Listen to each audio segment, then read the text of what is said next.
Olá, bem-vindos e bem-vindas a esse nosso canal de formação continuada. Toda terça-feira e toda quinta a gente tem uma conversa aqui nesse canal sobre tecnologia educacional e metodologias ativas. E hoje a gente vai continuar com essa temática. Quem vem acompanhando o canal sabe que a gente já fez uma discussão de algumas sessões sobre as plataformas educacionais, e agora a gente está entrando numa nova temática, que é relacionada aí com aprendizagem ativa, que dá sustentação ao uso das tecnologias e é uma concepção de educação muito importante de ser conhecida nesse momento em que a gente está vivendo.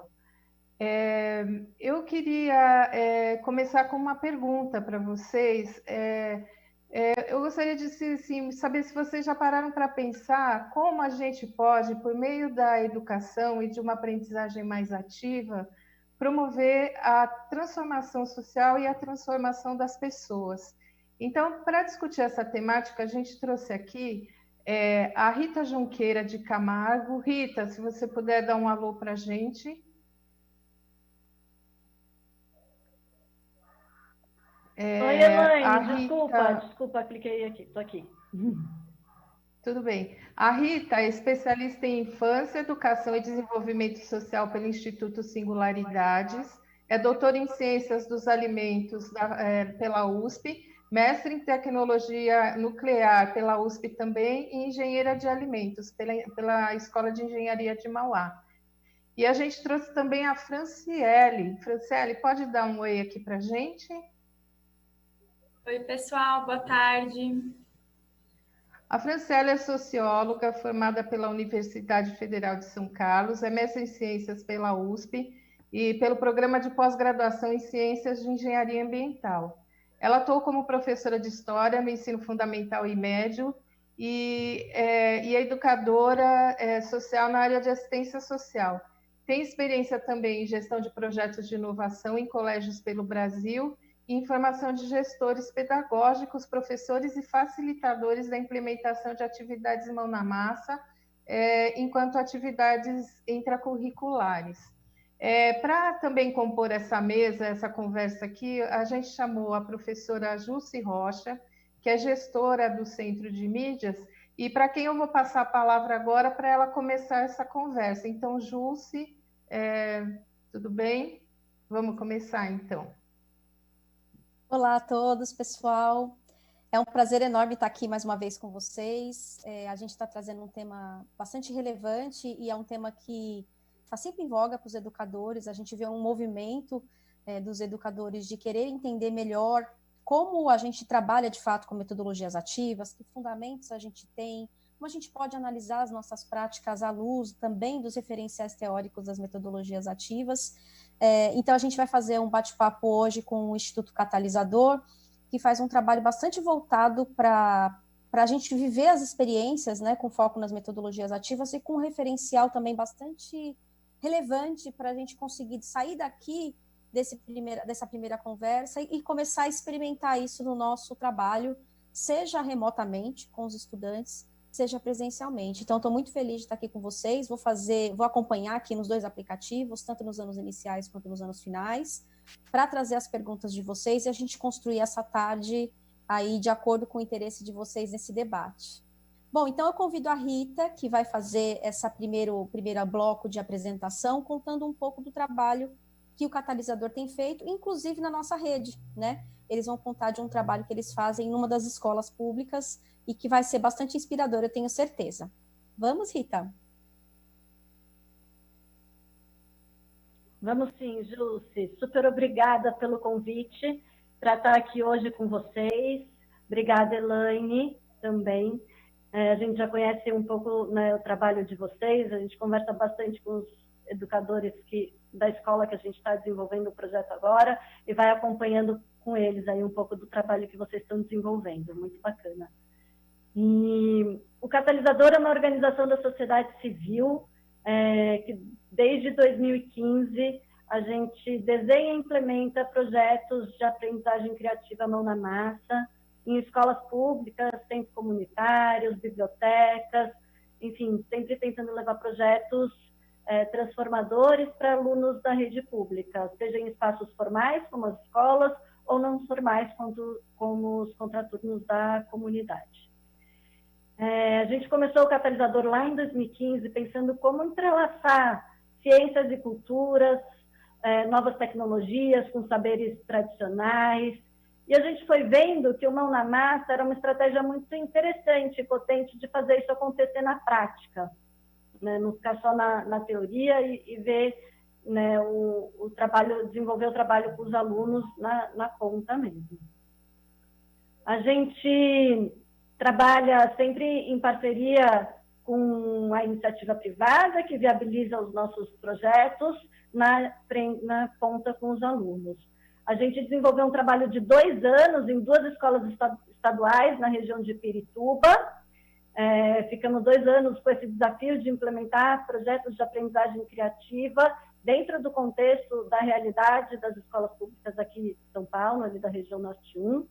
E agora a gente está com outro projeto numa outra escola, que é o Fernão Dias Paz, aqui na região de Pinheiros, também com esse desafio de levar a aprendizagem criativa, a mão na massa, para dentro da sala de aula com os alunos. A gente faz tanto um trabalho direto com os alunos, quanto com os educadores. Ju, eu estou sentindo falta da apresentação, eles estão vendo? Me veio essa dúvida. Como que a gente faz para começar?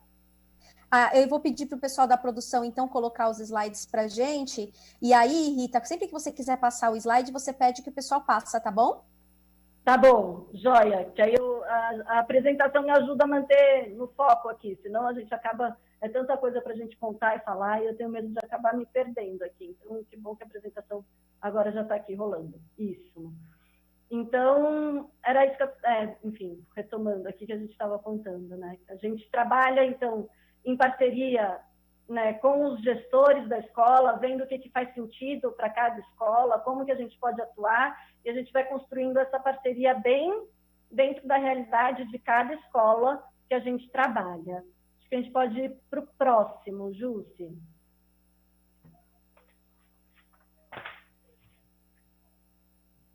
Para o próximo slide. Isso. E como que a gente contribui, então, né? Como que a gente atua dentro dessas escolas?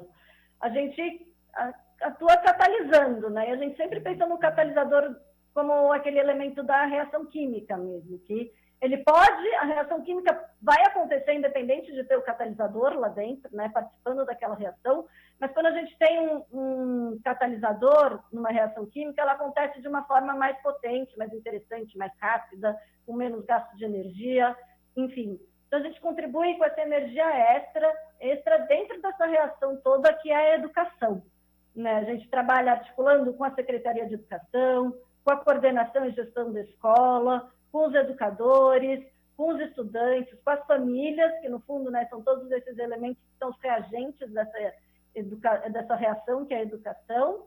E depois entra a nossa equipe catalisadora para atuar ali na linha de frente, junto, né, dentro das escolas, e o parceiro estratégico que acaba viabilizando todo esse trabalho para acontecer. Podemos ir para o próximo slide.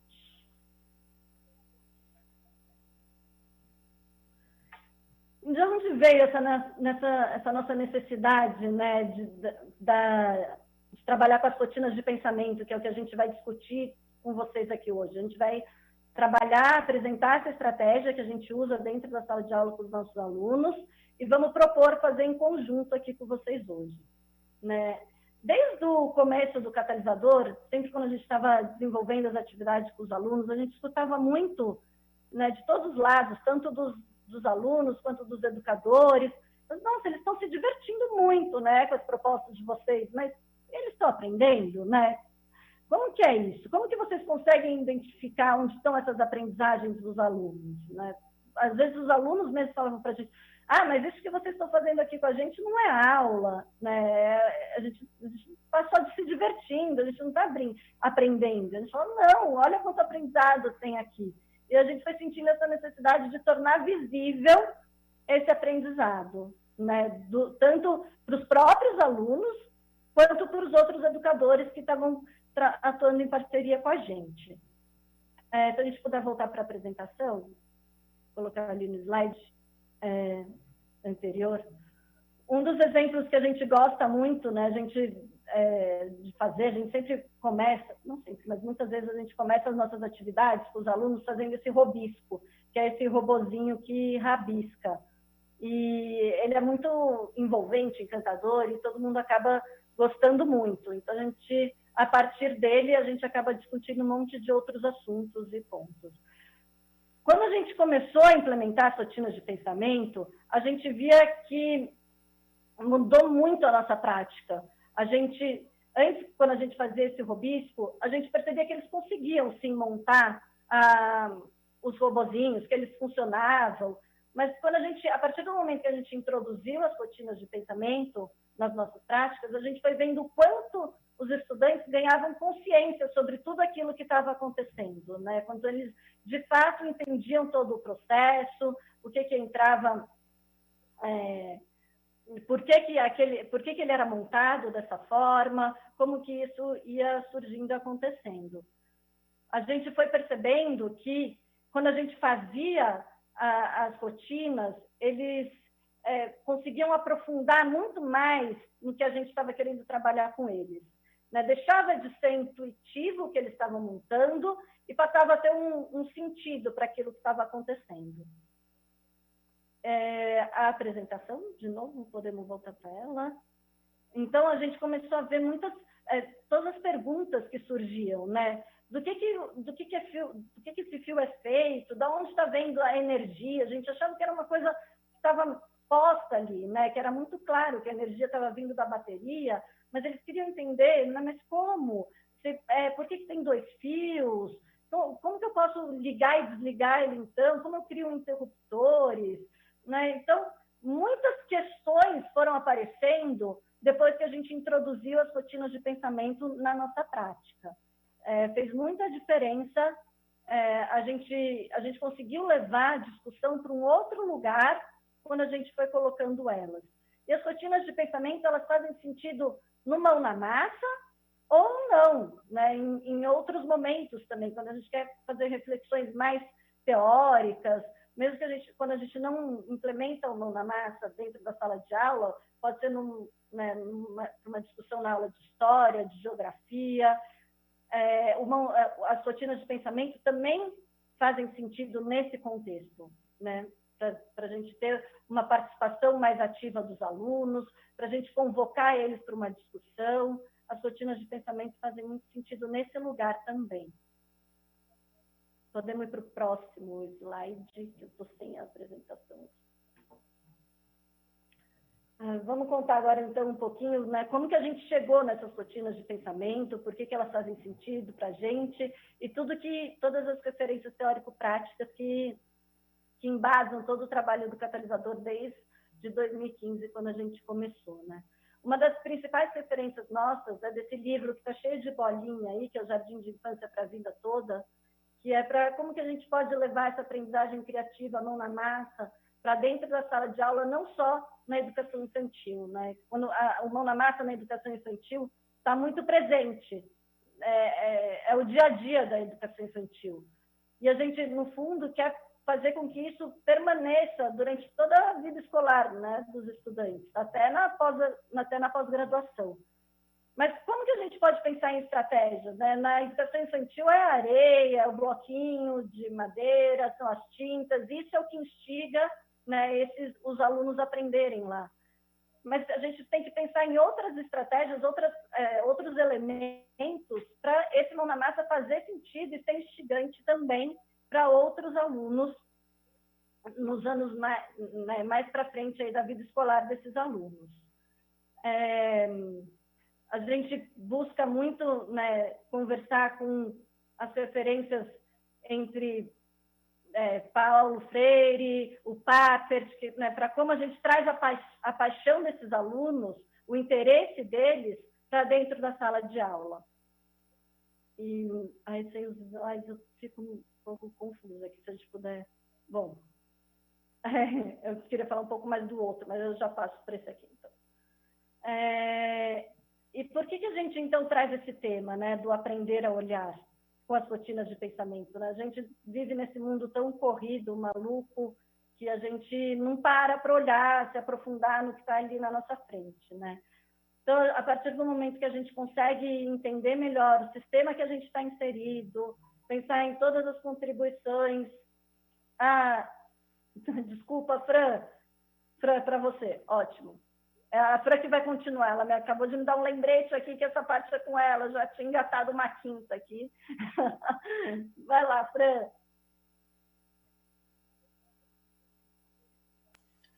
Bom, como a Rita estava falando, né, a gente trouxe as rotinas de pensamento como mais uma forma de tornar o aprendizado visível durante atividades mão na massa. Mas elas não são só para atividades mão na massa. As rotinas de pensamento, elas convidam qualquer estudante de qualquer idade, seja na educação infantil, no ensino fundamental, no ensino médio, na graduação, a gente, já que passou dessa fase, somos adultos, a olhar com mais cuidado.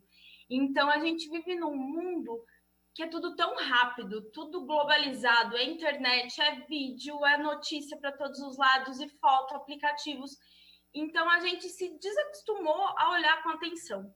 E o olhar é o primeiro passo. Seja para a gente aprender um conteúdo novo, seja para a gente fazer uma atividade de mão na massa, para entender algo que a gente nunca viu. Então, a gente foca, né, e a gente quer dar essa importância para o olhar. O olhar, ele pode ser aprendido e a gente usa as rotinas de pensamento para conseguir desenvolver um olhar atento, cuidadoso e crítico. Por que crítico? A gente está rodeado de objetos e sistemas por todos os lados. E a gente não olha para eles. A gente consome, a gente usa, mas a gente nem entende como eles funcionam. E a gente nem tem tempo muito para parar e pensar como algo funciona, como chegou aqui e quem está envolvido nisso, onde foi feito, qual é a cadeia de produção por trás disso. Então, as rotinas de pensamento, elas trabalham um olhar cuidadoso. E quando a gente olha com cuidado, a gente consegue perceber como as coisas funcionam. E é muito isso que a gente quer trazer. Quando a gente percebe que algo, um objeto, um sistema, ele foi desenhado, pensado por alguém, a gente sabe que ele não caiu do nada, ele não foi inventado num passe de mágica. Então, a gente consegue pensar, tá, quais são as partes desse sistema? De onde ele veio? Por quem ele foi pensado? Quais as intenções por trás disso?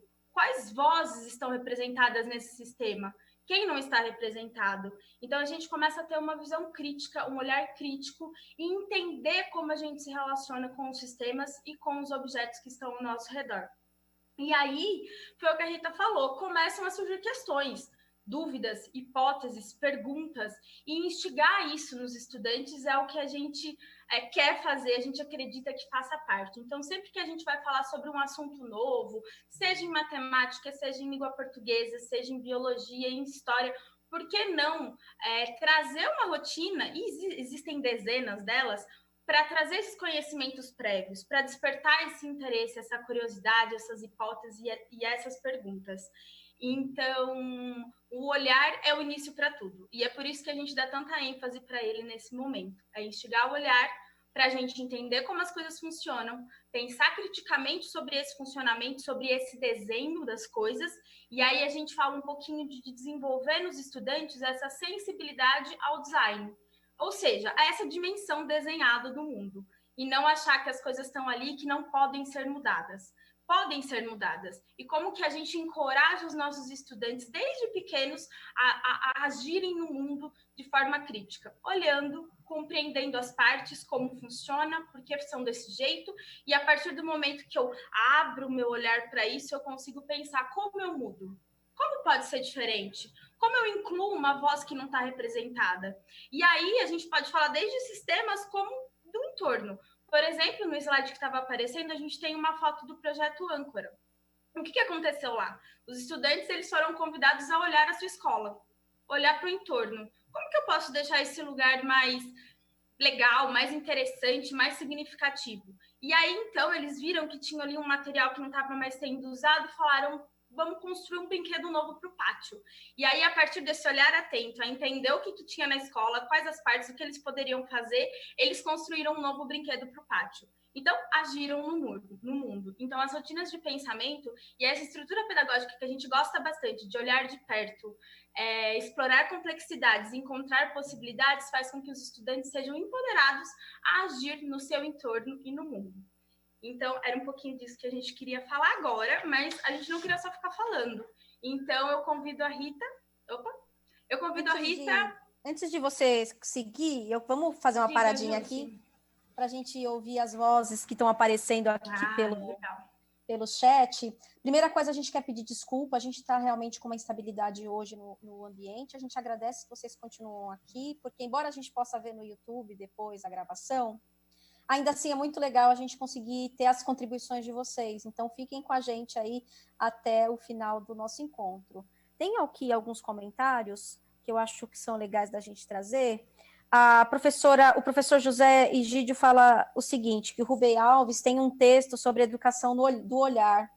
Eu não sei se vocês trabalham com esse texto, mas vale bastante a pena vocês depois olharem, porque dialoga bastante com o que vocês estão trabalhando aqui. Então, uma educação do olhar.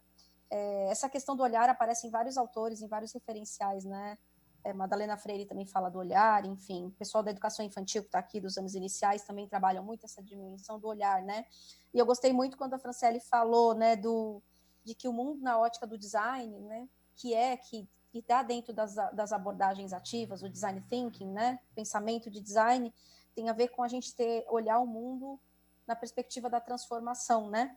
Então, é um mundo que, como Paulo Freire diz, o mundo não é, o mundo está sendo, né? E a gente conseguir, desde sempre, colocar essa consciência crítica do estudante de que ele pode transformar o seu entorno, pode transformar o mundo que ele vive, né? Achei super interessante. E aí a gente já tem uma pergunta boa aqui, para a gente buscar construir conhecimento, da professora Rosângela. Ela diz o seguinte: quais seriam as semelhanças e diferenças entre metodologia ativa e o learning by doing, que eu aprender fazendo?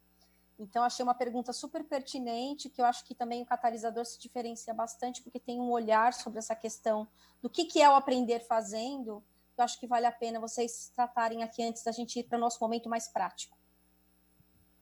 Tá, legal, Jússi. Muito obrigada pela pergunta, professora. Quando a gente imagina, né, pensa, planeja as atividades do catalisador, as atividades mão na massa no catalisador, a gente sempre pensa no momento de fazer e depois no momento de reflexão, né, para não ficar só numa fazeção. Então, a gente intercala, né, o mão na massa, depois a gente traz essas rotinas de pensamento para pensar sobre tudo aquilo que foi feito e convoca o aluno para participar dessas discussões, colocar, né, para ele perceber todos os aprendizados que foram trabalhados ali naquela atividade. Então, a gente sempre vai refletindo sobre a prática. A gente nunca usa o mão na massa só por fazer, só para ser um mão na massa. É muito uma estratégia para ser utilizada dentro da sala de aula para trabalhar qualquer conteúdo, no fundo, né? E a gente vai sempre intercalando o fazer com a reflexão, né? Fazendo ciclos de momentos mão na massa, com esses momentos de reflexão, onde a gente para pensar sobre aquilo que foi feito, qual foi o motivo, né, do porquê que a gente propôs aquilo naquele momento, por que a gente fez daquela forma, por que a gente usou dessa estratégia para trabalhar esse assunto. A gente vai refletindo junto com os alunos, colocando essa reflexão para eles também. E as rotinas de pensamento são uma das estratégias que a gente usa para esses momentos de reflexão, para tornar visível todos esses aprendizados que estão postos ali naquela atividade. Aí, Rita, eu vou emendar uma outra pergunta que eu acho bastante relevante e aparece muito, né? Eu também trabalho com formação nessa temática, que é a seguinte questão: como é que a gente consegue articular isso e visibilizar também as habilidades, né, e os conteúdos que estão previstos na Base Nacional Comum? Vocês fazem um trabalho de formação de professores, eu imagino que isso apareça bastante, né? Como é que vocês conseguem apoiar os professores a identificar que existe um currículo? Esse currículo está ali presente também, né? Porque muitas vezes parece que, ao fazer uma atividade voltada para uma aprendizagem mão na massa, por exemplo, o robisco que você mostrou, que os alunos têm que desenvolver ali a criatividade, pensar em como construir aquele artefato que desenha. Não sei se todo mundo conhece o robisco, mas é isso que ele faz. Como é que a gente faz para o professor identificar que tem conteúdo ali, conteúdo curricular? Você tem alguma experiência que você queira contar sobre isso? Sim, Jússi, muito obrigada aí pela pergunta. A gente sempre, quando a gente desenvolve os projetos nas escolas estaduais, a gente conversa, sempre faz um trabalho com os educadores também, né? Justamente para eles entenderem como que é a nossa forma de atuação e para a gente poder construir projetos em parceria. E a gente vai trazendo para eles e vai mostrando que o Mão na Massa é justamente para trabalhar os conteúdos curriculares, né? A gente coloca ali para o que a gente quer discutir, até às vezes temas mais subjetivos, né? O próprio robisco a gente já usou para trabalhar identidade, para eles contarem, né, construírem esse robozinho e pensando como que cada um se vê dentro da sala de aula, como que cada um, o que eles carregam com eles. E a gente vai trazendo esses conteúdos para ilustrar, na verdade a gente vai trazendo o Mão na Massa para ilustrar, para dar tangibilidade a todos esses temas que devem ser trabalhados dentro da sala de aula. Pode ser usar, né, para trabalhar alguma questão da física, né, eletricidade, tem muitos. A partir do Mão na Massa, a gente consegue ter muitos desdobramentos, né? Uma vez a gente estava discutindo com os alunos, então, né, qual era o papel da pilha, então era a energia, aí eles começaram a pensar, mas e a energia da sala, como que a gente acende essa lâmpada, qual que é a pilha da cidade, onde fica a pilha da cidade? Então, a partir de uma atividade singela, ali, simples, que a gente estava trabalhando, né, com o robisco, a gente consegue levar a discussão para muitos outros pontos, e aí é muito importante, né, que o educador entenda qual que é a intencionalidade pedagógica daquela atividade, para justamente propor de uma forma com que faça sentido, né, dentro da sala de aula, para justamente não ficar só uma fazeção. Você quer complementar com alguma coisa? Com algum ponto? Eu acho que o que é muito importante a gente pensar é como a tecnologia e esses novos aparatos, eles podem ser introduzidos dentro da aula, né, da sala de aula, de uma maneira a serem mais uma forma de expressão dos alunos. E eu acho que isso é uma coisa que a gente sempre discute bastante com os professores, porque às vezes a tecnologia assusta, né? Fala, nossa, mas eu não sei, é difícil, como eu faço? Mas a tecnologia, ela não vem para substituir o professor nem nada disso, ela vem como mais uma forma de expressão do aluno, né? Então, como ele pode se expressar utilizando e trazer essa curiosidade sobre novos conteúdos através da tecnologia. Então, a tecnologia mesmo como um meio de expressão e de exploração para o aprendizado ficar mais significativo e mais envolvente também para os estudantes. Legal. Oi, eu tenho uma pergunta, desculpa, Jússi. Eu tenho uma pergunta, talvez seja a mesma que você vá fazer. Eu não sei, que ela está aqui no canal de anos iniciais. A professora Ana Maria está perguntando se vocês entendem que o Mão na Massa é um projeto da escola, ou como que ele se insere dentro de toda a prática pedagógica da escola. Oi, Elaine. O que a gente entende, no fundo, que o Mão na Massa é uma estratégia para ser usada dentro da sala de aula. Tem muitas estratégias, né? A aula expositiva é uma estratégia, o trabalho em grupo é uma estratégia, e o Mão na Massa é uma das estratégias. A gente sempre conversa muito isso com os educadores que a gente trabalha, que você não precisa do dia para a noite resolver que toda a sua aula agora tudo tem que ser Mão na Massa, que Mão na Massa é o que funciona, é assim que você vai engajar o seu aluno, que esse negócio de sentar, né, todo mundo enfileirado não dá certo. E não, o que a gente fala com eles é que tem momentos, né? Tem momentos em que a aula expositiva faz muito sentido, que dessa forma é o melhor jeito de envolver, né? Tem alguns conceitos que você quer passar, que acha que desse jeito está funcionando, mas a gente acha que o Mão na Massa é uma estratégia. Às vezes algum assunto já esgotou ali na lousa, né? Talvez no audiovisual também já tenha esgotado, não tem mais muito como trabalhar, e você quer ainda aprofundar nesse assunto. Então, o Mão na Massa entra como uma estratégia para ser trabalhada. Tem aluno que aprende melhor, né, na aula expositiva e tem aluno que vai muito bem, né, em atividades mais mão na massa, que envolve, engaja eles. Então, a partir do momento que você usa diferentes estratégias dentro da sala de aula, você consegue envolver mais alunos para trabalhar aquele conceito que você, enfim, tem esse objetivo dentro da sala de aula.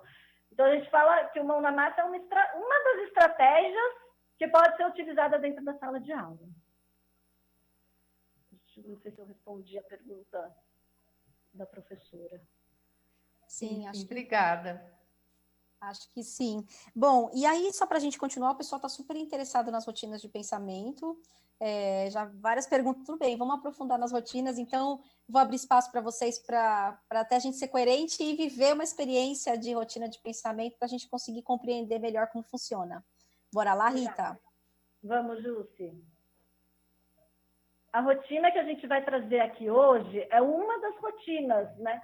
Eu acho que na parte que eu estava contando um pouco da fundamentação teórica, no fundo, acho que eu me atrapalhei ali na hora na passagem dos slides e acabei não contando um pouco da onde vem essas rotinas de pensamento, né? Não foi o catalisador que inventou isso. A gente aprendeu com um grupo de educadores lá da Faculdade de Educação de Harvard, dentro de um grupo de pesquisa deles, que chama Project Zero. E eles desenvolvem essas rotinas de pensamento justamente para dar visibilidade para os aprendizados dentro da sala de aula, para tornar visível tanto para o próprio aluno quanto para o educador. E quando a gente estava procurando, né, uma estratégia, um jeito de tornar visível o aprendizado, mão na massa, a gente encontrou nas rotinas de pensamento uma estratégia muito potente de fazer isso acontecer. E aí a gente foi estudar mais e foi entender como eram essas rotinas. A gente fez um curso online da Faculdade de Educação de Harvard, depois a gente foi lá para poder entender melhor como que funcionava e como que aplicava isso na prática. Então, eles têm muitas rotinas de pensamento. A gente não conseguiu até hoje se debruçar em cima de todas elas, né? A gente acaba usando muito as rotinas de um grupo de estudos deles lá, que chama Agency by Design, que é como que a gente desenvolve essa agência, né, esse senso de agir no mundo com os alunos, através do mão na massa, e se apoiando nas rotinas de pensamento para tornar isso visível, que são, né, um conjunto aí, deve ter umas 10, 15 rotinas que a gente acaba usando mais. Mas eles têm muitas rotinas, vale muito a pena,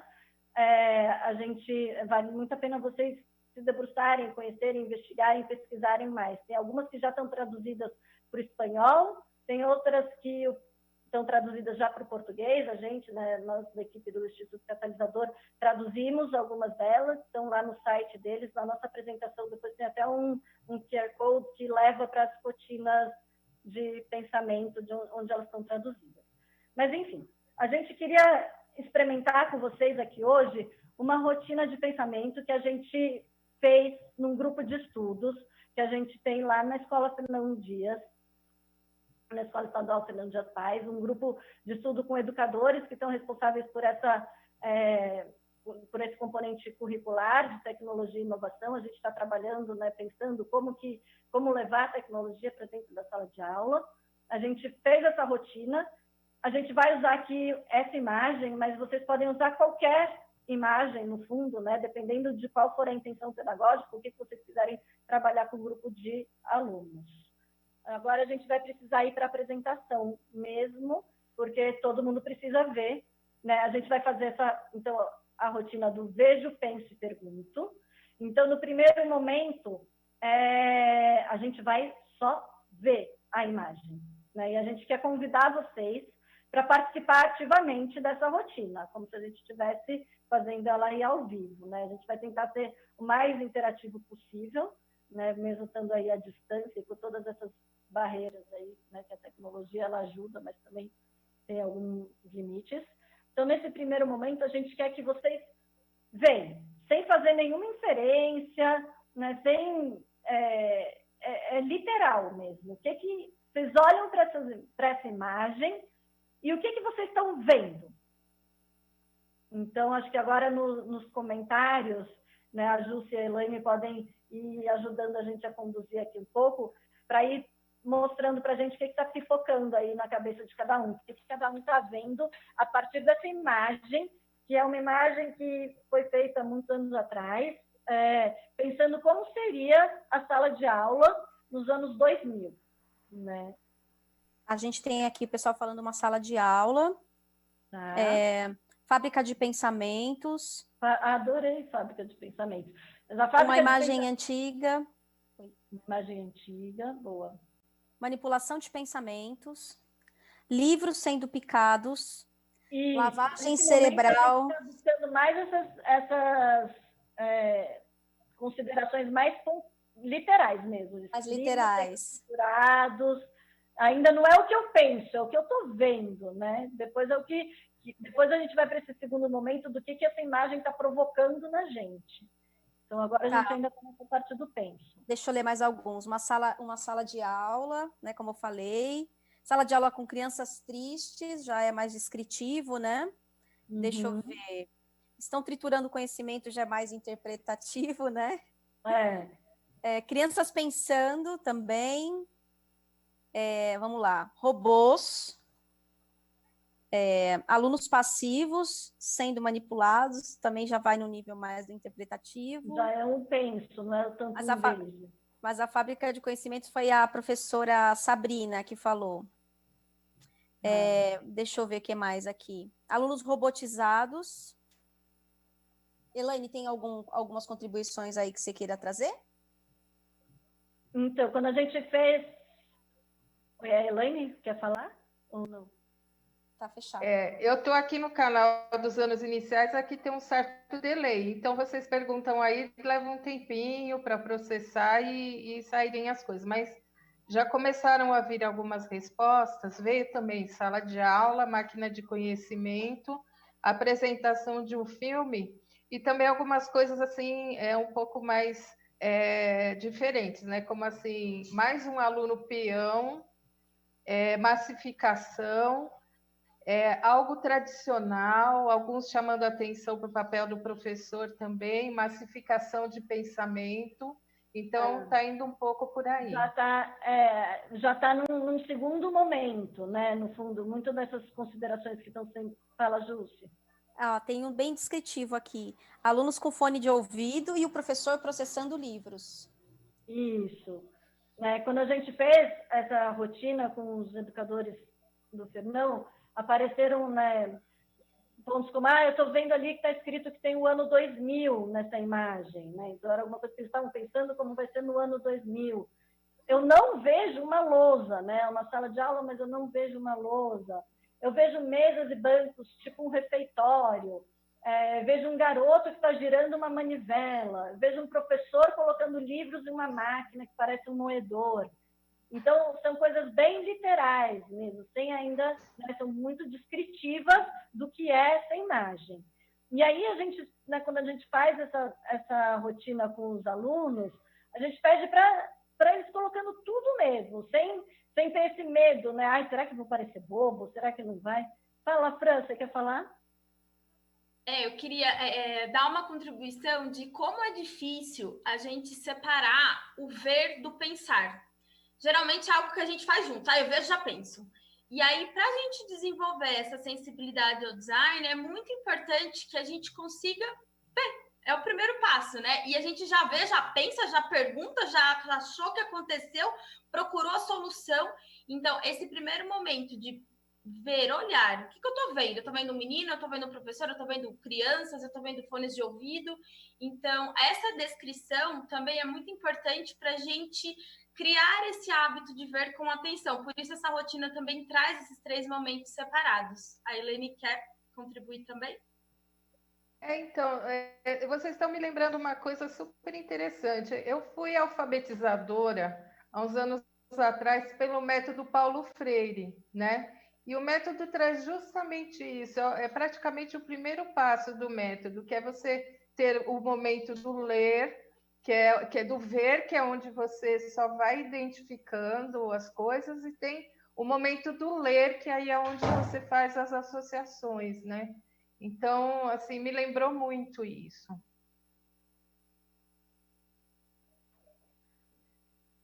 Acho que é isso mesmo, Elaine. Obrigada aí pelo seu comentário.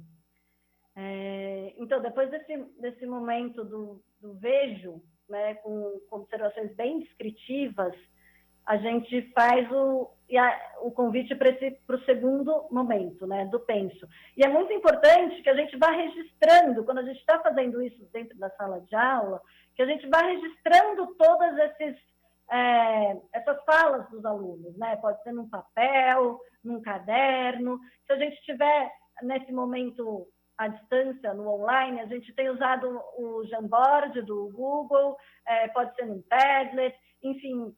É importante que a gente vá colocando tudo que for aparecendo, tudo que for sendo falado, a gente vai anotando, que é depois observar, parar para refletir sobre o que a gente tinha visto e o que a gente está pensando, né, para ver onde a gente vai chegar. Isso, agora a gente vai para esse segundo momento do penso, né? Podemos ir para o próximo slide, que é a mesma imagem no fundo. E agora a gente quer saber o que vocês estão pensando. Vocês viram essa imagem, observaram atentamente, e agora a gente quer saber como que vocês estão, o que vocês estão pensando sobre a imagem. E aí já vem, né, já tem a interpretação de vocês, vocês podem fazer inferências, o que vocês, enfim, entenderam da imagem. Já é um segundo momento em que a gente pode pôr a nossa opinião, o que a gente acha.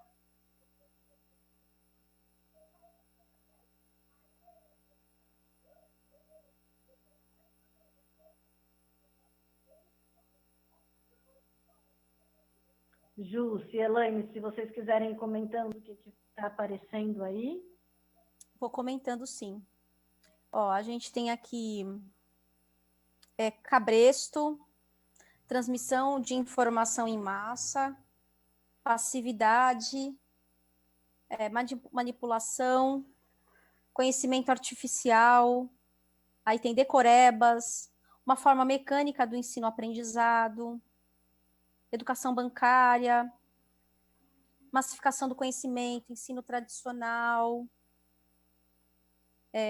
Aí a Sueli até falou assim, uma imagem estranha, não tem nada a ver com a educação. Educação em vista do mercado, não da cidadania. Alunos processando conhecimento, reprodutivismo, educação padronizada, várias coisas. E aí tem um comentário de uma professora que ela disse que não entendeu, depois vocês podem, no final, o professor Armando, não entendi a diferença do primeiro para o segundo momento, então acho que depois vale a pena retomar. A fala da Franciele vai ajudar a gente a entender, né? E aí vários, comodismo, realidade pós-Covid, a professora Lucila já contextualizou, já datou a sua leitura aqui, a sua interpretação, né? Muitas contribuições, apatia, mas sempre girando em torno dessa questão da educação transmissiva, né, conteudista, e o aluno, né, essa visão do aluno que não está engajado, né? Elaine, você tem contribuições? Eu acho que sim. Agora, Elaine, vai lá, Elaine. Aqui também vai na mesma linha, e eu destaco alunos em segundo plano, escola mecânica, reflexão sem pensamento, professor futurista usando tecnologia, mas de um jeito muito tradicional, que pouco contribui para a formação do aluno, ausência de reflexão, por aí também. Tem essa contribuição mesmo aqui forte da inovação tecnológica misturada com o tradicional, que a Elaine comentou aqui, tem algumas contribuições nesse sentido, né? Legal. Fran, você quer retomar naquela pergunta que a Ju se colocou aqui, de como que a gente diferencia esses dois momentos, que acho que tem tudo a ver com aquela sua fala que você trouxe aí, né? Porque que é importante a gente primeiro ver, né, para depois fazer as nossas inferências, pensar. Você complementa? Complemento. Bom, eu acho que tem tudo a ver com o que eu estava falando antes, né? Qual a importância da gente iniciar e por que a gente quer treinar esse olhar e desenvolver esse olhar atento?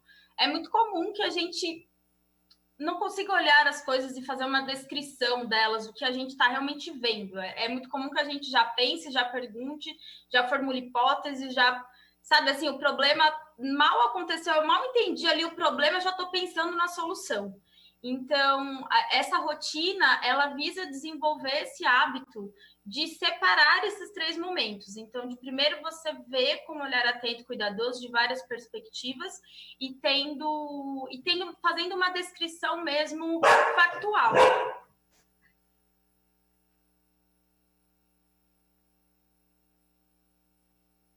O cachorro dela latiu, acontece, é o teletrabalho, minha amiga, nem precisava ficar tão agoniada assim. Bacana, mas acho que deu para retomar, então, é um exercício crítico também, né? A gente conseguir separar esses 2 momentos, né? E também a gente conseguir olhar as coisas sem necessariamente fazer inferências. Então, processualmente, a gente conseguir separar. Pode parecer repetitivo, tem até um professor que falou, né? Que pode parecer repetitivo, mas é um exercício intelectual, que serve para você olhar o mundo.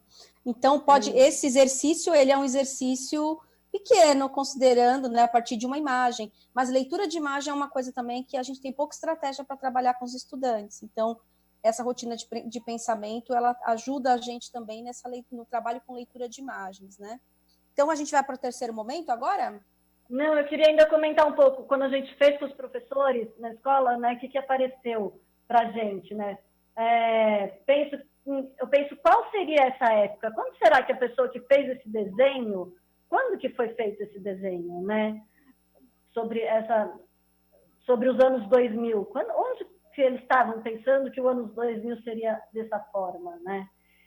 Eu penso que eles estão dormindo em transe, como numa hipnose. Eu penso que eles estão aprendendo línguas. Eu penso que são todos homens. Penso que o menino da manivela não é aluno, ele é um auxiliar do professor. Enfim, são pensamentos que foram surgindo conforme a gente foi conversando com os nossos educadores. E porque eu queria contar um pouquinho também, por que a gente escolheu essa imagem quando a gente estava trabalhando com um grupo de tecnologia, da onde surgiu, né? O professor Paulo Blickstein, que é um pesquisador brasileiro e que já esteve aqui conversando com vocês no Centro de Mídias, ele estava numa conversa com a Débora Garófalo e apresentou essa imagem para justamente discutir qual era o papel da tecnologia dentro da sala de aula. E a gente gostou muito da discussão, achou que era uma imagem muito forte para trabalhar esse assunto, e por isso que a gente levou ela para trabalhar com os educadores do nosso grupo de estudo. Acho que agora a gente pode ir para o 3º momento, que é o pergunto. Então, vamos, né, que perguntas surgem dessa imagem? O que a gente pode refletir e discutir sobre ela? Podemos ir para a imagem de novo. Próximo slide. Isso. Então, que perguntas que saem, né, a partir desses pensamentos, do que vocês viram, o que a gente pode perguntar para a gente, né? O que a gente pode se perguntar, o que a gente pode perguntar para o outro, que reflexões que saem a partir dessa imagem.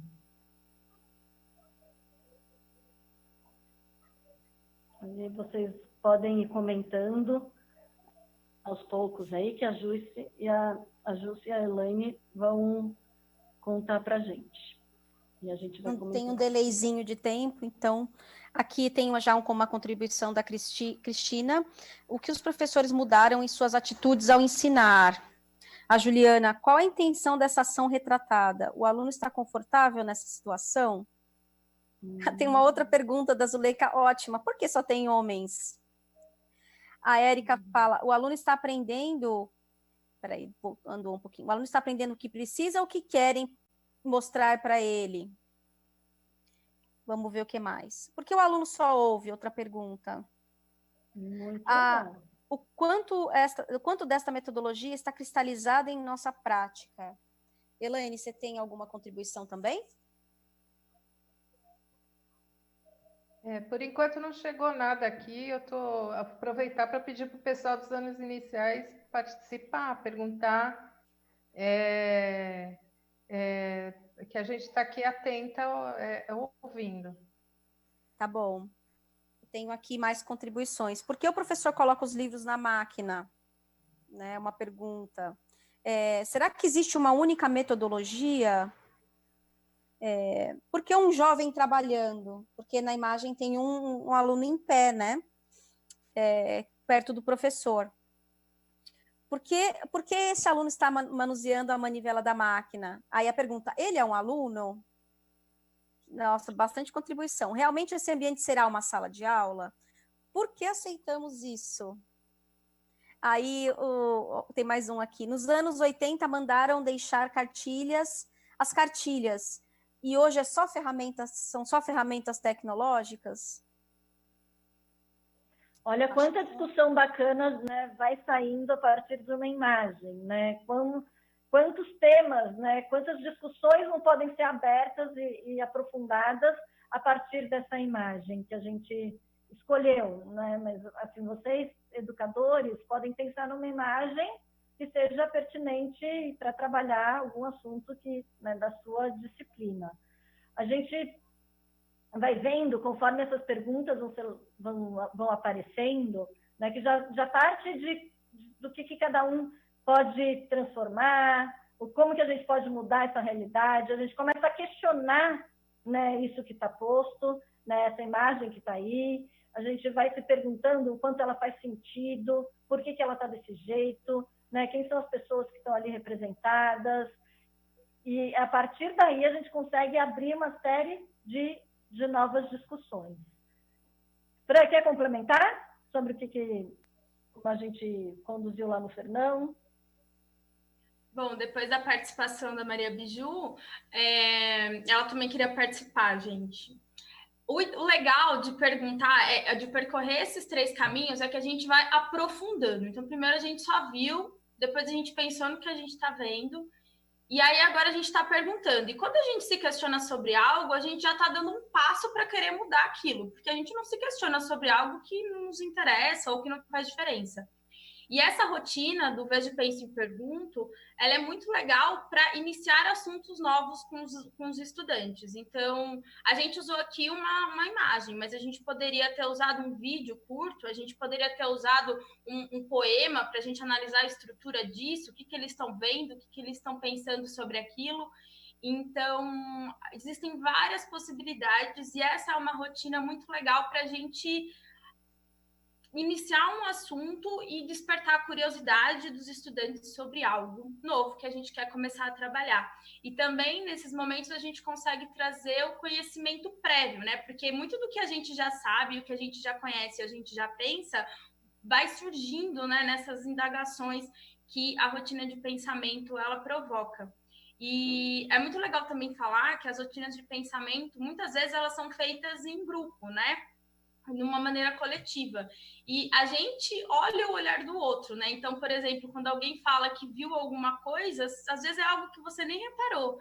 Então, é muito legal também para a gente fazendo de maneira coletiva, dá para fazer individualmente, mas fazendo de maneira coletiva, a gente ter esse olhar com o olhar do outro e construir um olhar coletivo sobre uma determinada questão, um determinado assunto. Eu posso fazer uma pergunta, Franciele? Estou aqui pensando e conectando as rotinas com outras abordagens que trabalham na perspectiva das metodologias ativas, e uma muito conhecida é a aprendizagem baseada em projetos, né? E dentro da metodologia da aprendizagem baseada em projetos, a gente tem a âncora, né, que é aquele elemento disparador que você utiliza para despertar o engajamento do estudante, para despertar o interesse do estudante naquela temática guarda-chuva que você está trazendo, e aí depois você tem a pergunta motriz, que vai daí gerar todas as tarefas, atividades e tudo que vai gerar em torno do projeto. E aí eu fiquei pensando que talvez essa rotina possa servir dentro da aprendizagem baseada em projetos para fazer esse movimento. Vocês já trabalharam com isso? Porque você pode fazer numa atividade, a flexibilidade da rotina é que é legal, dá para ser uma atividade mas dá para compor com outras metodologias ativas. Se eu estou fazendo uma rotação por estações no ensino híbrido, eu posso deixar uma estação com uma rotina para o aluno trabalhar, né? E aí eu fico fazendo essas conexões, eu queria saber se vocês já usaram como elemento de projeto. Oi, Jússi.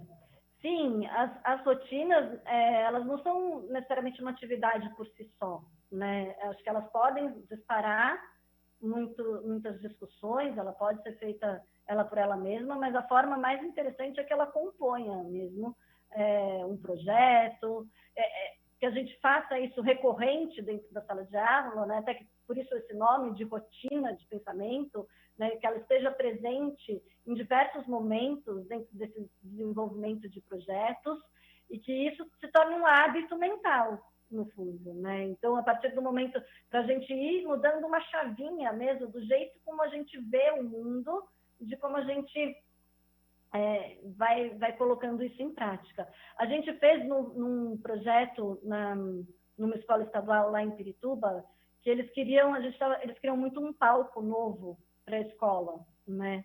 E aí a gente foi pensando, foi discutindo com eles como que tinha que ser esse palco, como que podia ser esse palco, né? Era um palco de alvenaria, eles queriam um palco itinerante, porque o de alvenaria não dava, não tinha um espaço na escola que pudesse ser construído, né? Então tinha que ter um palco mais móvel, itinerante. E a gente fez essa rotina justamente para ir pensando como que podia ser esse palco, né? Como que eles queriam esse palco dentro da escola. E aí a gente foi chegando que o melhor modelo era um palco de pallet. Então, e aí a gente desenvolveu todo esse projeto com eles, né? Então a gente foi atrás dos pallets, quantos pallets a gente ia precisar, entrou muita matemática na história, né? A gente concluiu o projeto com uma peça, né? Eles desenvolveram um enredo curto, enfim, uma apresentação, a gente trabalhou linguagem. Então, a partir, né, desse palco, que era um desejo dos alunos da escola, a gente trabalhou rotinas de pensamento em diversos momentos, a gente usou mão na massa, porque eles, de fato, construíram, né, o palco para a escola, e ainda conseguimos introduzir ali muitos outros assuntos, de como era o palco, né, na história, como eram os teatros gregos, romanos, como que a gente, até chegar no palco que eles queriam para a escola deles, como que isso fazia sentido lá para eles.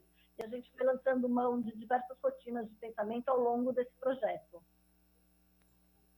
Bacana. Tem uma contribuição aqui, o Armando falou, agora eu entendi que a rotina de pensamento é essa estratégia, né, essa estrutura, e ela chama observar, interpretar e refletir, né, ela tem esses nomes, os outros nomes, né, eu vejo, o que é, desculpa, eu vejo... Eu penso e eu pergunto. Então, essa estrutura aqui tem o nome, né, para o aluno já se colocar nesse eu aí, né, como sujeito, e é esse movimento, né, de observar, interpretar e refletir, né, e aí eu gosto da coisa da pergunta, que tem bastante a ver com design, né, como a Franciele colocou, porque quando você faz a pergunta, você vê que cada um foi direcionando o seu olhar para aquilo que te mobilizou para essa imagem, né, e que dali decorrem muitas perguntas e muitas possibilidades. Aí dentro de um projeto a gente poderia discutir com os estudantes e pensar, olha, daqui quais seriam então, o que saiu mais? Vamos olhar para tudo que saiu, vamos categorizar o que saiu e daí a gente construir possibilidades e caminhos para eles buscarem resolver de alguma maneira, intervir nessa realidade, né? Então é para isso que serve essa rotina, Armando. Tem uma contribuição aqui da Sueli, que eu acho que é importante a gente trazer, que ela diz o seguinte: sem disciplina na sala de aula não acontece aprendizagem. Muitos professores não conseguem dar aulas, os alunos ficam andando pela sala, jogando bolinha de papel. E como não conseguem controlar os alunos, a sala desse professor não atrai, não é interessante. Ele critica o professor que consegue, através de suas aulas, trocar experiências de uma forma. Trocar experiências de uma forma. Não sei se cortou aqui. Então, acho que a Sueli está falando aqui do ponto de vista de como a sala de aula se configura hoje, a realidade da sala de aula se configura, né? Dessa dificuldade que a gente tem enquanto educadores e eu acho que a cultura escolar, eu iria mais além, porque a cultura escolar é algo transnacional, né? Eu costumo sempre dizer isso, que é uma coisa que a gente precisa olhar e pensar, caramba, essa realidade que eu estou vivendo aqui, ela é difícil no Brasil, mas a cultura escolar está em xeque em todos os lugares do mundo, né? Essa cultura escolar que está estabelecida e que, de alguma maneira, foi refletida nessa imagem, né? Então, eu acho que trabalhar com metodologias ativas também é um movimento reativo a essa dificuldade que a gente tem de manter os alunos engajados no aprendizado. A parte boa de tudo isso, na minha opinião, é que de fato melhora a aprendizagem do estudante também. Coloca o aluno como protagonista do seu processo de aprendizagem e permite que o estudante tenha, né, consiga construir reflexão, né, e saia da escola construindo o seu próprio pensamento, né, conseguindo ser gestor da sua aprendizagem. Então, eu acho que, de alguma maneira, as metodologias ativas também podem ajudar a gente nessa questão do engajamento e também da aprendizagem. E por isso que a gente trouxe o catalisador aqui, porque a gente acha que a prática do catalisador embasada nas rotinas de pensamento não param só no engajamento. Porque o engajamento pelo engajamento ele é perigoso, porque ele não se sustenta, né? Então, uma aula inovadora, o professor José Moran fala isso, uma aula inovadora pode se tornar, daqui a pouco, a mesma coisa se a gente ficar só dentro da perspectiva do engajamento, né? Porque se eu fizer a rotação por estações, todas as minhas aulas, ela daqui a pouco vai deixar de ser interessante. Então, essa questão das diferentes experiências de aprendizagem, mas também ter estratégia e conseguir visibilizar a aprendizagem do estudante é uma coisa muito importante para o professor, porque senão ele vai deixar de lado o trabalho com metodologias ativas. Se você não conseguir perceber que seu aluno está aprendendo mais e melhor, que seu aluno está mais interessado e que ele está construindo conhecimento, ali os tijolinhos estão sendo construídos, a chance de você deixar de lado as estratégias que estão centradas em metodologias ativas é muito grande, né? Então, não sei, Rita, se você quer fazer alguma contribuição sobre isso, seguir a sua apresentação, foi só um momento que eu achei importante a gente trazer aqui.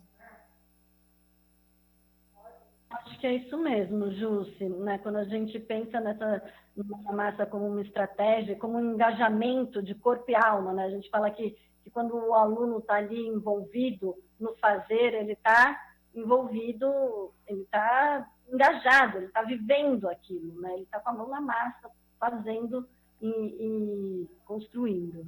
A gente tem um dos nossos pilares aí da aprendizagem criativa, os 4 P's, né, da aprendizagem criativa, que é paixão, parceria, o pensar brincando e o projetos, né? Como a gente, quando a gente está desenhando os nossos projetos para serem implementados aí nas escolas públicas que a gente faz parceria, a gente sempre tenta ver como que esses 4 P's podem comparecer, né? Para que tenha o envolvimento do aluno, mas que ele, né, que o mão na massa vá além, que não seja só a fazeção. Também um dos conceitos que a aprendizagem criativa trabalha, né, que é o piso baixo, né? Então, para que o mão na massa seja convidativo, para que todos que estejam ali dentro da sala de aula se interessem e possam participar, né? Que tenha paredes largas, né? Então, a parede mostra que tem um contorno ali, que não é qualquer coisa que cabe lá dentro, então é uma fazeção sem sentido. Não, a gente tem um propósito, ela tem um contorno ali por trás, né? Então, tem essas paredes, mas elas são largas, ela permite, né, que tenha o envolvimento do aluno a partir da paixão de cada um, né? A gente coloca ali uma proposta, né, mas a gente consegue que cada grupo de alunos consiga ir pelo caminho que faça mais sentido para ele, né? E que tenha tetos altos, né? Que tenha um teto alto para que eles possam se desenvolver e chegar a alunos que, né, não estejam no piso tão baixo, já começam de um outro lugar e vai para frente. Acho que a Elaine quer falar. É isso, Elaine?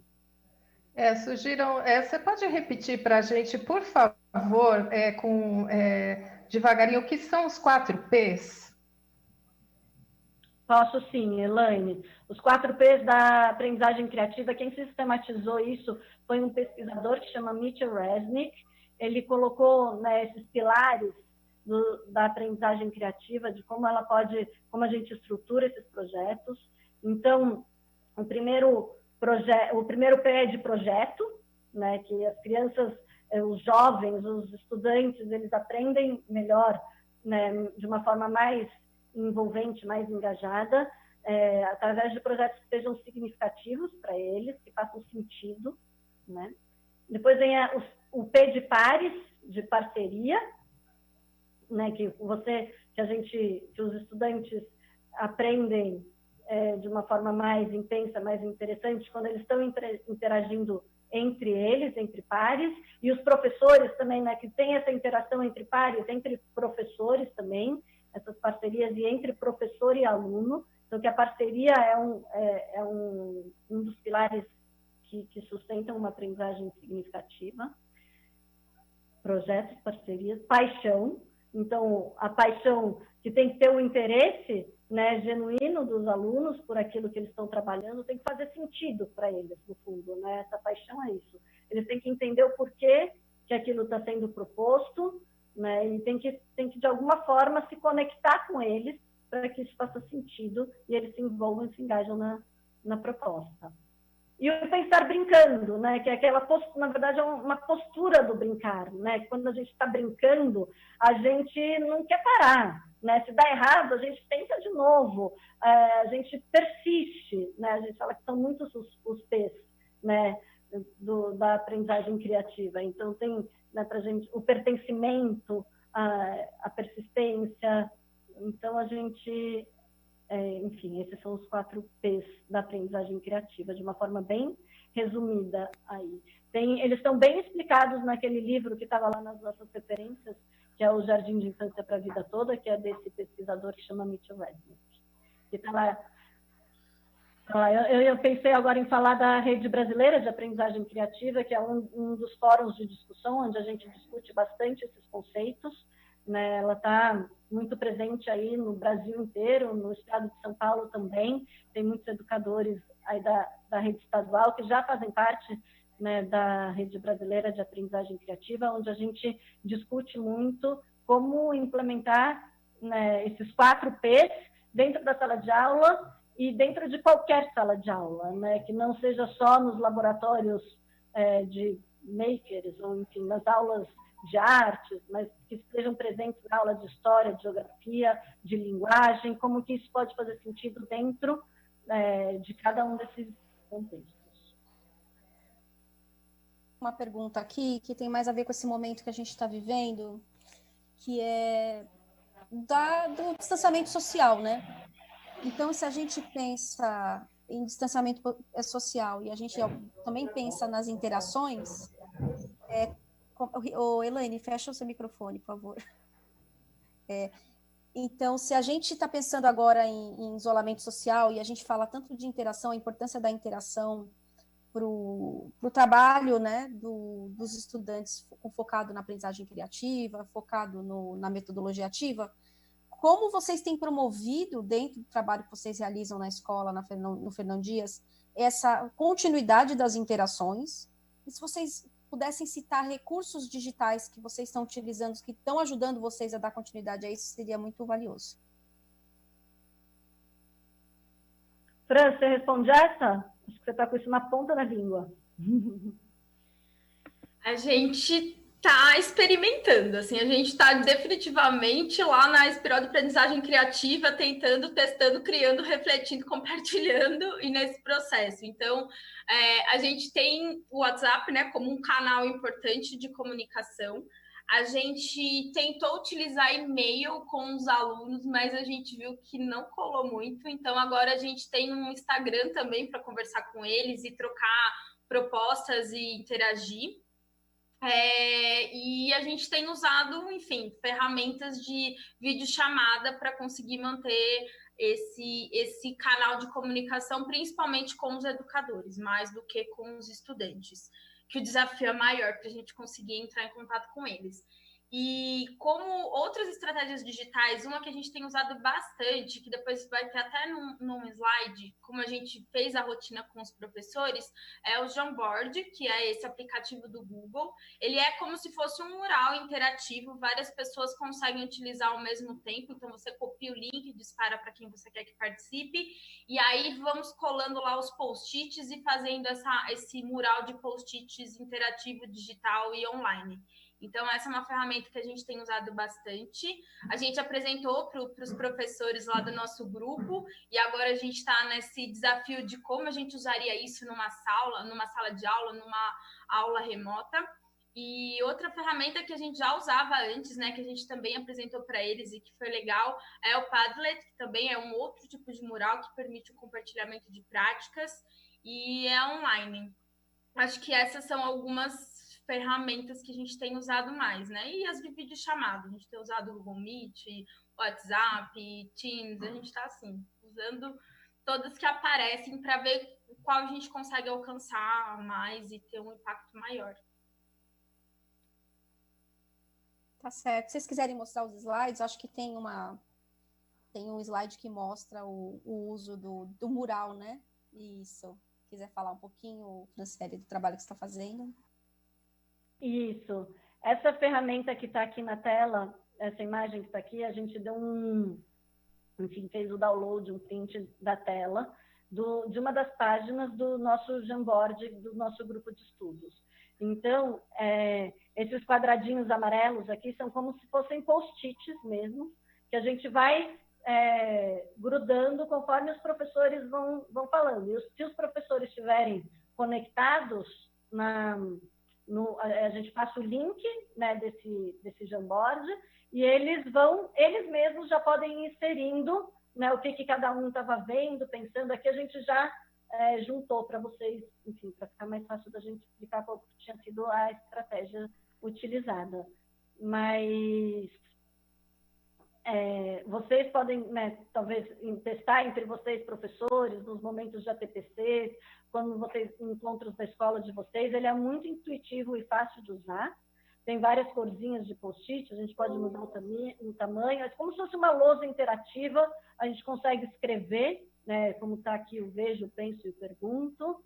E a gente tem usado como registro também, porque a cada encontro a gente vai acrescentando novas páginas, né, novas telas aí nesse aplicativo, e fica tudo registrado ali, guardado, como um registro de todo esse processo de como a gente fez.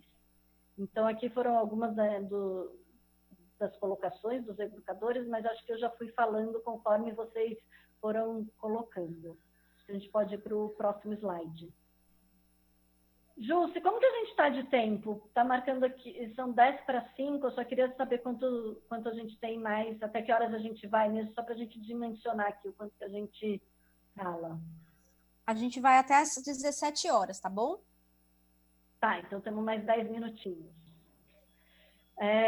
Bom, aqui nesse QR Code que tem aqui embaixo, né, nesse código, nessa imagem, se vocês estiverem com o celular e conseguirem escanear ela vai para as rotinas de pensamento em português, as que já têm traduzidas, que já estão prontas, e lá tem um roteirinho mesmo, bem passo a passo, assim, de como implementar essas rotinas dentro da sala de aula. Dá muita segurança, né? A gente, quando foi fazer pela primeira vez, a gente se sentiu muito seguro em fazer, porque ali está bem descritivo mesmo, né? De quando usar cada uma, do porquê usar cada uma, e de como implementar isso dentro, né, com os seus alunos. A gente se sentiu muito seguro de usar isso a primeira vez, então eu acho que vale a pena vocês testarem e experimentarem essa ferramenta também. Nesse código já leva lá para todas as, enfim, para as rotinas traduzidas. Podemos ir para o próximo.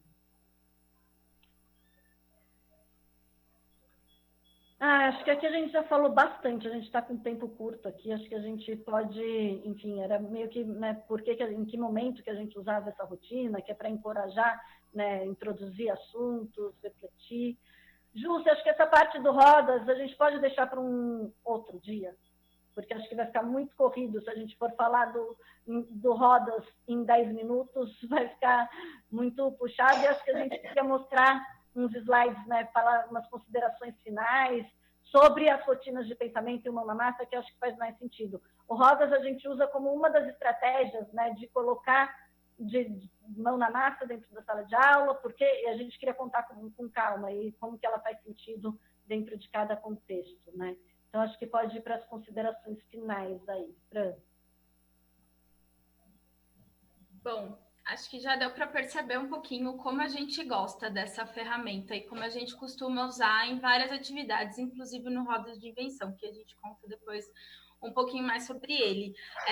Bom, então retomando um pouco, por que a gente gosta tanto das rotinas de pensamento? Porque elas são simples, geralmente são poucas perguntas, alguns passos, elas podem ser respondidas escrevendo com desenho, com esquema. A gente pode usar a lousa e giz, a gente pode usar uma cartolina e canetinha, a gente pode usar post-it, a gente pode usar o Jamboard, a gente pode usar o WhatsApp, a gente pode usar N maneiras de conseguir fazer com que elas aconteçam. Então, rotinas, elas têm diferentes propósitos, existem dezenas delas. Convido depois vocês a explorarem um pouquinho. A gente trouxe uma só aqui para vocês conhecerem.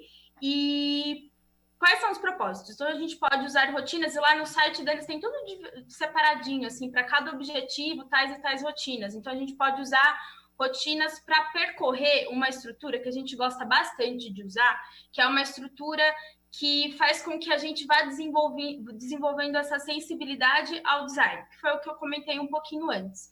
Ou seja, como que a gente fica ciente e consciente a essa dimensão desenhada do mundo, objetos e sistemas. E aí, as rotinas, elas existem e elas nos apoiam muito nesse percurso. Qual é ele? Então, o primeiro momento, como a gente já falou, é o olhar de perto. Depois que eu olhei de perto, e aí a gente gosta muito de usar essa rotina que a gente usou aqui hoje, que é o vejo, penso e pergunto, a gente vai para um segundo momento, que a gente mergulha um pouquinho mais, que é o momento de explorar complexidades. Ou seja, a gente entender aquele sistema, aquele objeto, aquela coisa que a gente está analisando com mais profundidade através do seu funcionamento. Então, quais são as partes desse sistema, desse objeto, como elas interagem, quais são as pessoas envolvidas nisso. Então, para esse momento, por exemplo, a gente gosta bastante de uma rotina que chama partes, propósitos e complexidades. Então, essa é uma outra rotina que tem esse outro objetivo de explorar complexidades de um objeto ou de um sistema.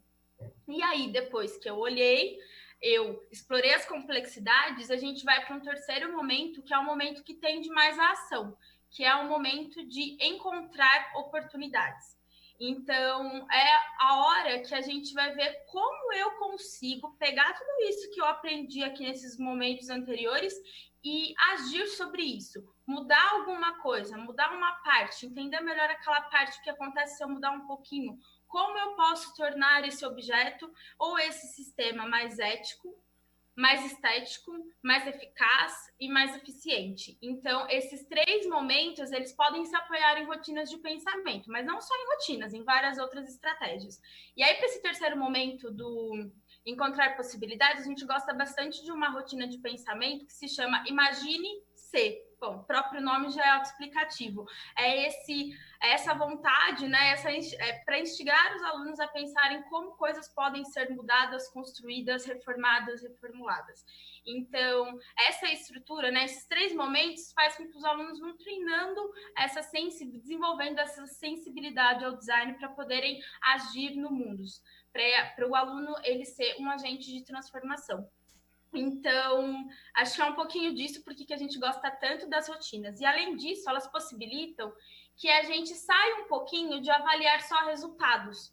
Então, quando a gente tem esse processo, né, registrado pelas rotinas de pensamento, a gente consegue pensar numa avaliação por processo. O que também é interessante, eu acho que vários educadores ficam se pensando como eu faço isso. Elas podem entrar num portfólio, por exemplo. Então, a gente consegue repensar avaliações através delas, manter um registro legal, uma documentação interessante, tornando visível o aprendizado dos alunos. Então, acho que é um pouquinho disso. E, além de tudo, nas rotinas, só para finalizar, elas possibilitam que a gente articule pensamento, ação e propósito. Então, é por isso que a gente gosta tanto delas. E aí, no outro slide, que é o próximo, a gente tem um pouquinho sobre o empoderamento mão na massa. Aí tá a estrutura que a gente gosta, que eu comentei antes. Então, esses três momentos que desenvolvem essa sensibilidade ao design. Mas quando a gente está desenvolvendo a sensibilidade ao design, ao mesmo tempo a gente está se empoderando a agir, que nada mais é do que o empoderamento mão na massa. Então, a gente gosta de falar que muitas vezes vários estudantes que, às vezes, na matemática, no português, eles não têm um desempenho assim, considerado incrível dentro da sala de aula, mas quando ele coloca a mão na massa, ele consegue trazer outros saberes e outras inteligências para aquele momento. E todas elas são igualmente valorizadas. Então, ele fica confiante. Eu fiz isso. Olha, meu robô está funcionando, meu robisco está desenhando. Que legal. Então, ele tem uma confiança maior de que ele consegue sim aprender. E aí, esse resgate da confiança dele faz com que ele também aprenda sobre outras questões, sobre biologia, matemática, português, enfim, todos os outros componentes aí. Então, por isso que a gente gosta também bastante do Mão na Massa.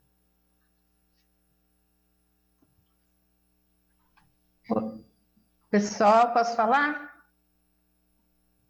Então, o pessoal aqui está assim, super interessado, estão falando que o tempo é muito pouco, que eles precisam discutir mais sobre isso, estão ouvindo algumas coisas pela primeira vez e estão assim encantados com a fala de vocês.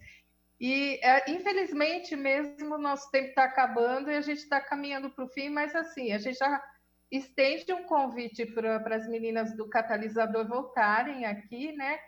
E antes disso, antes de vocês fazerem as falas finais, eu queria... Estão me pedindo aqui insistentemente para perguntar para vocês, ou para a Jusce, que é especialista também, em uma frase, ou rapidinho, o que é ensino híbrido? Eu posso falar, se vocês quiserem.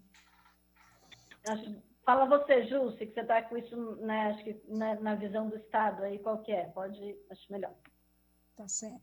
Bom, quando a gente tem a noção de ensino híbrido, ela nasce primeiro da gente utilizar os recursos digitais, integrar os recursos digitais dentro de práticas de ensino. Né? E aí, dentro desses modelos do ensino híbrido, que estão lá no livrinho verde da professora Lilian Bassic, do Fernando e do Adolfo, sistematizou essas práticas aqui no Brasil, né, que não são daqui, né, começou todo esse movimento do ensino híbrido com pesquisas fora daqui. O que eles estão chamando de ensino híbrido nessa perspectiva é essa integração das tecnologias e a gente conseguir unir o melhor dos dois mundos, né? O que a gente tem de poderoso no presencial, no síncrono, né? No presencial, nesse momento ali do encontro, mas a gente conseguir integrar as tecnologias digitais dentro do contexto da educação para, inclusive, a gente ampliar tempos e espaços. Por isso que, quando a gente fala de ensino híbrido, a gente também fala de esses momentos em que o aluno está estudando fora da escola e que as tecnologias estão permitindo esse contínuo entre momentos síncronos e momentos assíncronos, né? E esse assíncrono não estamos geograficamente no mesmo lugar ao mesmo tempo, né? E o síncrono estamos geograficamente no mesmo lugar ao mesmo tempo. Então, resumidamente, não é simplesmente ter ou não ter, não é semipresencial, como a gente costuma dizer, né? Que eu tenho momentos em que eu estou na escola e outros momentos que eu não estou na escola. O conceito de ensino híbrido é a integração das tecnologias dentro do ensino e aprendizagem. Se alguém quiser fazer alguma contribuição.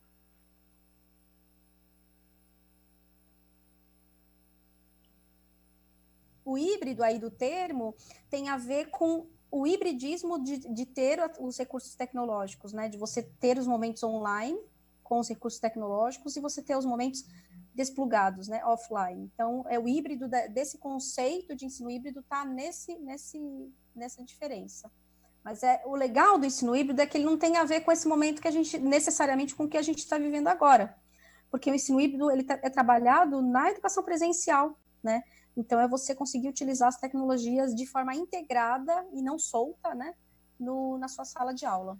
Acho que esse é um tema super legal para a gente trazer aqui também, falar desses modelos e falar de como os professores estão adaptando o uso do modelo, os modelos de ensino híbrido dentro da própria educação remota, né, como estratégias de aprendizagem para engajamento. Uhum. Muito obrigada. A gente já está, infelizmente, né, se encaminhando para o fim. Eu volto a dizer que aqui o pessoal está dizendo que essa formação foi excelente, que eles estão, assim, muito gratos pelos conhecimentos que foram trazidos aqui, né? E eu já aproveito para repetir também o convite para que vocês voltem. E dizer também, né, que a gente toda quinta-feira pretende, e toda terça, trazer um pouco essas discussões aí. Então, eu gostaria de passar para a Jusce, para a Franciele e para a Rita, para vocês fazerem as considerações finais de vocês, e já agradecendo muito aqui a colaboração de vocês. Jussi, pode colocar um último slide? Último slide. Claro. Vai ser bem rápido, breve. Isso, é sobre querer saber mais sobre isso, né? Acho que era um slide que estava com a Fran. Você pode falar esse? Bom, tudo isso que a gente falou, na verdade, a gente está muito feliz que isso tenha causado essa inquietação e essa vontade de saber mais. E a gente, pensando sobre isso, a gente vai ter um curso online, né? Claro, que vai começar semana que vem. Esse curso online gratuito. E ele tem como, assim, preferencialmente as vagas para o curso são para os professores da rede pública aqui do estado de São Paulo. Então, a gente queria muito que quem se interessou aí, quer saber mais, possa estar com a gente depois nesses 4 encontros. Então, nós teremos 4 encontros síncronos, e aí sim a gente vai poder interagir mais. E para percorrer aquela estrutura que eu comentei com vocês agora há pouco. Então, a gente vai ter um encontro para falar sobre o olhar de perto, depois para explorar complexidades, depois encontrar possibilidades, e um momento de fechamento para a gente pensar como colocar essas rotinas em prática e fazer uma avaliação também do momento utilizando uma rotina. Então, a gente vai utilizar várias rotinas e percorrer toda essa estrutura nesse curso, que começa, então, quarta-feira que vem. O horário vai ser todas as quartas-feiras, né, do mês de agosto, das 16 às 17h30. E aí, para quem quiser se inscrever, no próximo slide tem um link que dá para entrar. Ele é o gg.gg/inscrição, sem cedilha, sem o acento, então fica escrical catalisador. Aí entrando aí, ou pelo QR Code que também está aparecendo, vai ter um formulário onde vocês conseguem se inscrever para a gente se ver de novo semana que vem e continuar batendo esse papo. E agradecer muito. Bom, então eu quero encerrar aqui a nossa transmissão. Obrigada, Rita. Quero encerrar a nossa transmissão, então, dizendo que o pessoal ficou muito, muito, muito animado. Assim, a TPC sobre esse tema, e a gente também acha que a gente precisa trazer esses temas mais nas práticas, inclusive dentro das áreas de conhecimento. Dizer que eu vou estar lá nesse curso, pessoal, vocês vão me encontrar por lá, que eu vou participar de todos os encontros, para a gente, inclusive, desdobrar aqui dentro da secretaria. Agradecer imensamente esse espaço que a IFAP está dando aqui para a gente discutir esses assuntos e convidar vocês para continuarem conosco nas próximas programações. É isso então, né, Elaine? É isso aí, gente. Então, muito obrigada mais uma vez, Franciele, Rita, Jussi, e todos vocês que estiveram aí ligados aí nos nossos canais, nas redes sociais. A gente espera vocês nos próximos encontros, fiquem ligados. E muito boa tarde, muito, muito obrigada. A gente fica muito feliz com a presença de todos vocês aqui. Um abraço e até a próxima.